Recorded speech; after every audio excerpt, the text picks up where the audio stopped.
সবাইকে নমস্কার। ১ মাস আগেই এই স্ট্রবেরি গাছগুলো লাগিয়েছিলাম ছোট, ছোট পাত্রে জৈবভাবে তৈরি মাটিতে। দেখুন কি সুন্দর রেজাল্ট! ১ মাস বাদেই প্রচুর ফুল নিয়ে প্রত্যেকটি গাছই বেরিয়েছে। ৩-৪ টে করে ফুল বেরিয়েছে।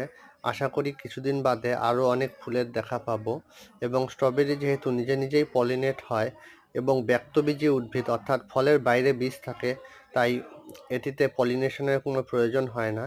প্রত্যেকটা মাটির ওপরে আমি অনেকগুলো করে ছাই ছিটিয়ে দিয়েছিলাম যাতে গোড়া পচে না যায়। ছাই একটি অ্যান্টি ফাঙ্গাল হিসাবেও কাজ করে।